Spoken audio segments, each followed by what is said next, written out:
ఆంధ్రప్రదేశ్‌లో కూటమి ప్రభుత్వం రాష్ట్ర వ్యాప్తంగా జిల్లాల వారీగా వ్యాధుల నిర్ధారణకి ఒక స్క్రీనింగ్ చేయటం జరిగింది. అయితే ఈ స్క్రీనింగ్ ఫలితంగా ఏ జిల్లాల్లో ఎక్కువగా ప్రజలు ఏ రోగాల బారిన పడి ఉన్నారనేది ఈ స్క్రీనింగ్ ముఖ్య ఉద్దేశ్యంగా తెలుస్తుంది. అలానే ఈ జిల్లాల్లో వీటి ప్రభావం ఎక్కువగా ఉంది అనేది తెలుసుకోవడానికి ఈ స్క్రీనింగ్ జరిగింది. అలానే కాకినాడ జిల్లా, కోనసీమ జిల్లా, అలానే ఈ ఎన్టీఆర్ కృష్ణా జిల్లాల్లో హైపర్ టెన్షన్ ప్రజల్లో అధికంగా ఉన్నట్లుగా ఈ స్క్రీనింగ్‌లో తెలిసింది. అలానే గుంటూరు, ఎన్టీఆర్ కృష్ణా జిల్లా ఈ 2 జిల్లాల ప్రజల్లో డయాబెటిస్ వ్యాధి అధికంగా ఉన్నట్లు కూడా ఈ స్క్రీనింగ్‌లో బయటపడింది. అలానే ఎన్టీఆర్ కృష్ణా జిల్లా, నంద్యాల జిల్లా, గుంటూరు జిల్లాల్లో గుండె వ్యాధిగ్రస్తులు అధికంగా ఉన్నట్టు, గుండె వ్యాధి జబ్బున బారిన పడిన ప్రజలు అధికంగా ఉన్నట్టుగా తెలుస్తుంది. అలానే నెల్లూరు జిల్లా, కర్నూలు జిల్లా, తిరుపతి జిల్లాల్లో కిడ్నీ సమస్యలతో బాధపడే వాళ్ళు అత్యధికంగా ఉన్నట్లుగా ఈ స్క్రీనింగ్ రిపోర్ట్‌లో బయటపడింది.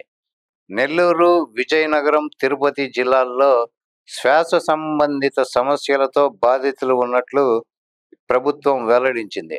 అయితే మనకి కామన్‌గా చూసుకుంటే ఎన్టీఆర్ జిల్లా అండ్ గుంటూరు ఈ 2 జిల్లాల్లో ఈ జబ్బులు వీటిల్లో అంటే హైపర్ టెన్షన్ గానీ, అలానే డయాబెటిస్ గానీ, అలానే గుండె వ్యాధిగ్రస్తులు గానీ వీళ్ళు ఈ 3 రకాల రోగాలతో బాధపడుతున్న వాళ్ళల్లో ఈ 2 జిల్లాల వాళ్ళు అత్యధికంగా ఉన్నట్లు ఈ ఈ స్క్రీనింగ్ టెస్ట్‌ల్లో బయటపడటం జరిగింది.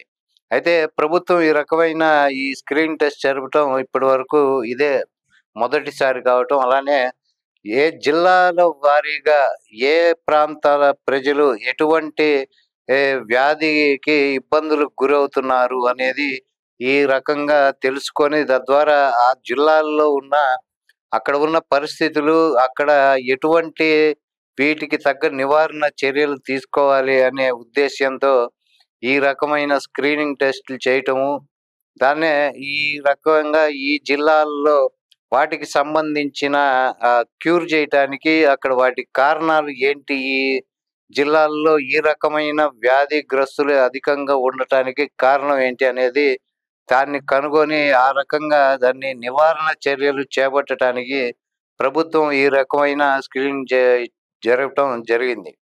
ఇది ఒక రకంగా అభినందించదగ్గ విషయము. కూటమి ప్రభుత్వం ఈ రకమైన ఈ స్క్రీనింగ్ టెస్ట్ ద్వారా ప్రజలకి, వాళ్ళకి వ్యాధిగ్రస్తులకి మంచి చేయటానికి దీని ద్వారా సహాయపడటానికి ఎంతో అవకాశం ఉంది.